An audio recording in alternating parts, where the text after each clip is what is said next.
Today, we will explore 9 Canadian cities near the US border that are unique, and some are even hidden. Number 9. Stansted, Quebec. Most border towns sit near the line. Stansted sits on it. The international border between Canada and the United States doesn't just pass through the outskirts of this small Quebec community, it cuts directly through the streets, through people's front yards, and most famously, straight through a building. The Haskell Free Library and Opera House was built in 1904, deliberately straddling the border. You walk in through the American entrance, browse Canadian bookshelves, and watch performers on a stage that sits entirely in Quebec while you are seated in Vermont. The border is marked by a black line across the floor. You can step over it without taking a single step outside. Stansted itself is small, bilingual, and quietly French. It is not a tourist circus. It is a genuine community where the border is not an obstacle, it is just part of the furniture. If you have ever wanted to live somewhere that breaks the rules of geography just by existing, this is your place. Number 8. St. Stephen, New Brunswick.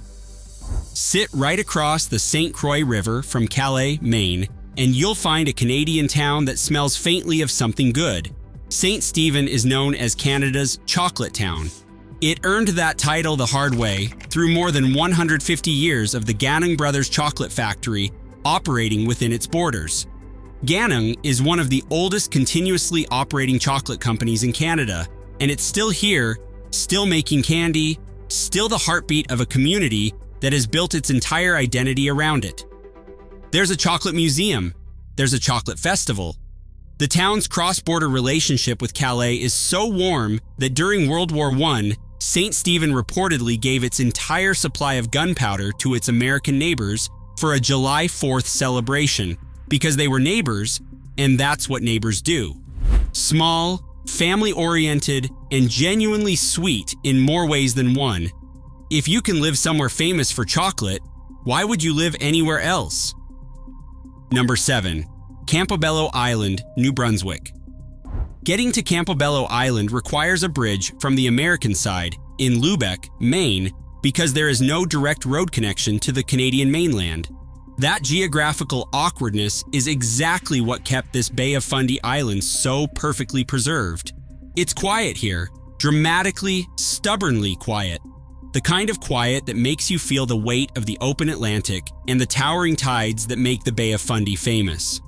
The island was a summer retreat for the Roosevelt family. Franklin D. Roosevelt spent his boyhood summers here and returned throughout his life. His cottage still stands, preserved inside a joint international park administered by the US and Canada, one of the only parks on Earth governed by 2 countries at once. Fewer than 1,000 people live here year-round. The pace is unhurried, the scenery is extraordinary, and the history is anything but small. Number 6. Rossland, British Columbia. In the 1890s, Rossland was a boomtown.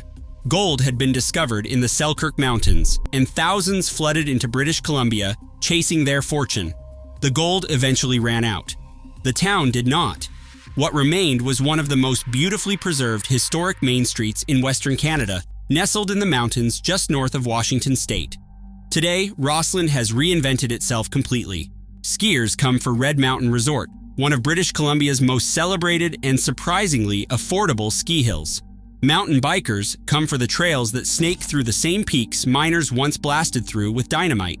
You can walk a main street that looks almost unchanged from 1900 and then go skiing before breakfast.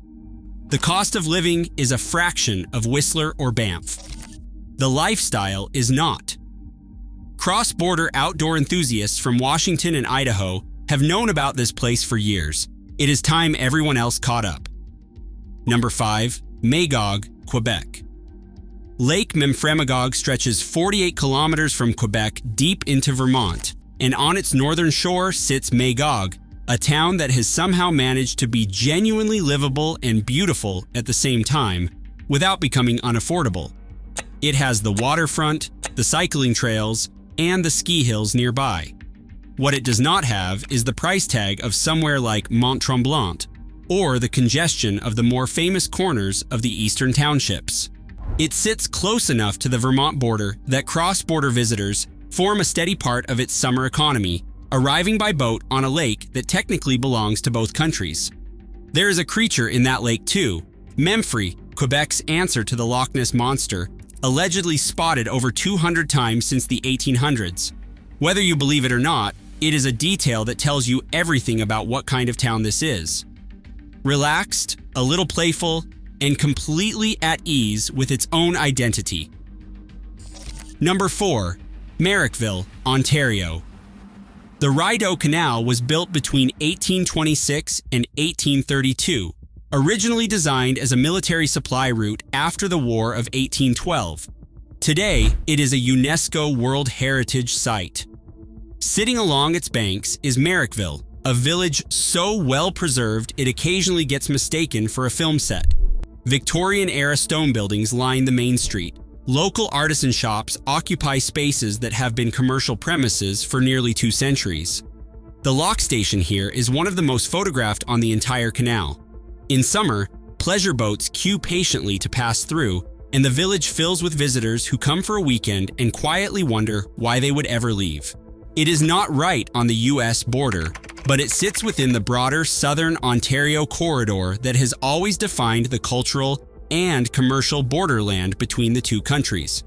Close enough to history on both sides to feel it, far enough from everything else to breathe. Number 3. Fort Coulonge, Quebec. There is a waterfall near Fort Coulonge that most people have never heard of. There is also a covered bridge, a Franco-Canadian village that has barely changed in decades, and a sense of authentic rural Quebec life that the more tourist-polished towns of the province have slowly traded away. Fort Coulonge is not trying to impress you. That's the point. It's affordable in a way that feels almost anachronistic. It's quiet in a way that isn't emptiness. It's community. The landscape is genuinely stunning. The Ottawa River, the surrounding forests, the kind of natural scenery that used to just be called Canada before Canada started charging admission for it. If you think this town is hidden, wait till you see number 1. Number 2. Kaslo, British Columbia. Kaslo sits on the western shore of Kootenay Lake, deep in the mountains of southeastern British Columbia, and it wears its history on its sleeve. Victorian storefronts line the main street. The SS Moy, the oldest intact sternwheeler in the world, sits in permanent dry dock at the waterfront, a relic from the days when boats were the only way in or out. The town had its moment in the 1890s silver rush. Then it faded. Then it was rediscovered by artists, by retirees, and by people who wanted off-grid light, with real wilderness access and real community, but still a coffee shop and a library. Kootenay Lake itself is extraordinary, deep, cold, and clear enough to see the bottom far below. The surrounding mountains are dramatic in every season. The pace of life is slow in the way that only genuinely remote places can manage. If you're looking for somewhere that feels like older Canada, unhurried, uncrowded, and startlingly beautiful, Kaslo has been quietly waiting. Number 1. Thornbury, Ontario. Georgian Bay has 1,000 faces. Thornbury is one of its most underrated towns. This small waterfront town on the southern shore of the bay is compact enough to walk everywhere and complete enough that you rarely feel the need to. It has good restaurants, a functioning harbor, apple orchards on the surrounding hills, and a ski hill close enough to be a genuine winter asset. It is part of southern Ontario's border region lifestyle corridor, close enough to the US boundary to benefit from cross-border culture and commerce, but far enough removed to have its own identity entirely. Housing is affordable relative to the broader Greater Toronto Area market. The community is tight-knit without being insular. There is a version of Canadian life, small town and waterfront, with 4 genuine seasons, a walkable main street, and nature all around that people move to this country dreaming about. Thornbury is that version, fully realized and mostly still a secret. Which of these towns would you live in? Let me know in the comments, and hit the like and subscribe button.